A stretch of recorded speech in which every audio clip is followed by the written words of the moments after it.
Hey guys, this is Salamander Anagram with ReactorTutorials.com, and this month I'm going over rounds, which is one of the new ensembles that comes as a part of Komplete 10. If you like this tutorial, please subscribe to our YouTube channel. Come out with new Reactor content at least once a week. The Remote Octave function allows you to use one of the octaves on your MIDI keyboard or another MIDI controller to turn on and off the individual sound blocks or sound cells within rounds.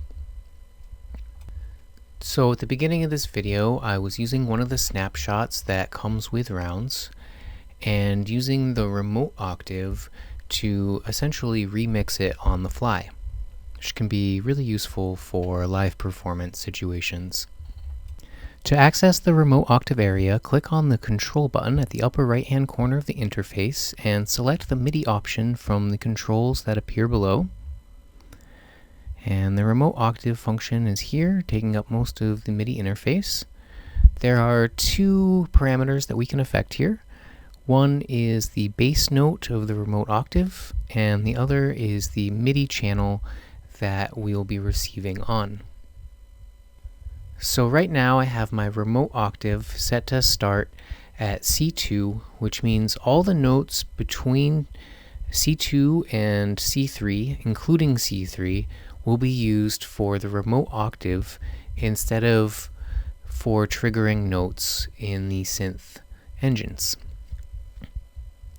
The white keys will be used to control which sound blocks are currently active, and the black keys will be used to control which sound cells are currently active. So this is easier to look at than to explain, so let's switch back to our main interface here. Once we press any of the white keys within the Remote Octave, the corresponding sound blocks for that key will be activated. So if I press Note C2, we'll see that the A sound block lights up, and if I press Note D2, then we'll get the B sound block to be activated. And using the black keys, we can similarly control which cells are active within the sound blocks. And by pressing a combination of keys, you can get all sorts of effects, such as playing only a single cell within a block, playing only a few of the available blocks, etc. There's a bunch of different stuff you can do.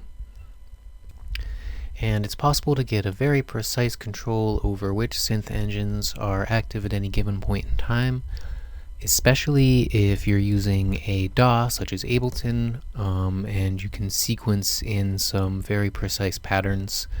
So here's an example of using a very simple rounds patch as a drum machine.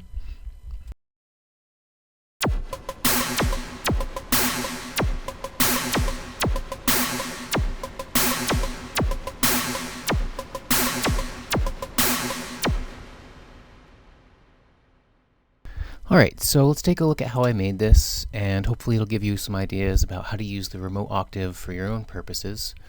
So basically, I programmed these 4 drum sounds into a single sound block, and I have rounds set to layer mode, which means that every time I press a MIDI note, we're going to receive that note on all of the sound cells in the active sound block.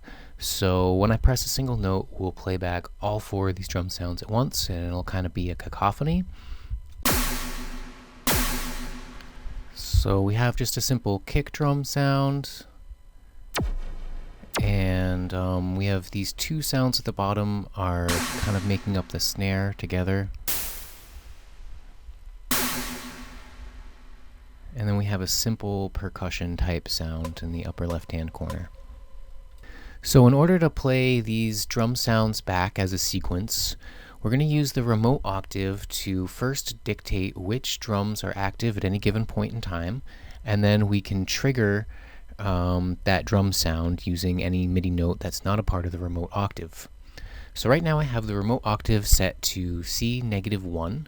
So if we create a sequence in Ableton and find the C-1 octave, we can use the first 4 black keys in this octave, so it's going to be C sharp, D sharp, F sharp, and G sharp, to turn on the respective cells in our drum machine. So right now I've just got the kick note turned on for the first step in our sequence.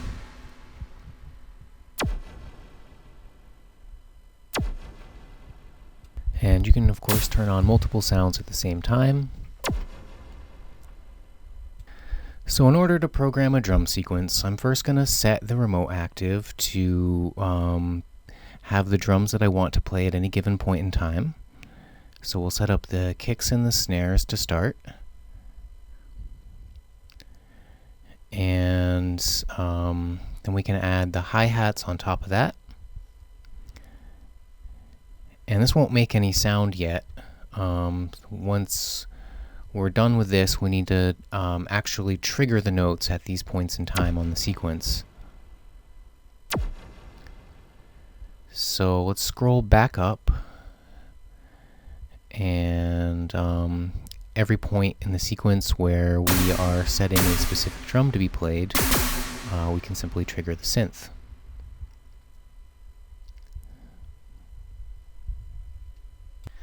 And of course, you could get a lot more complicated with this. We have up to 16 sounds that we can use, and we can also use the remote octave to control the active sound block.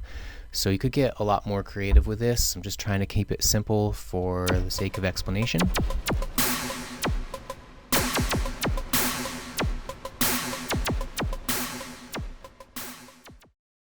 Both the melodic sequence and the multi-track sequence have a lot of good snapshots for experimenting with the remote octaves and getting a feel for what you can do and how they work. Once again, this is Salamander Anagram with reactortutorials.com. I hope you guys enjoyed this tutorial. If you did, please check out our website. And we'll be going over rounds for the rest of the month, so if you have any questions or anything you'd like to see covered, please just let us know in the comments, and I'll try to fit that in. Thanks for watching.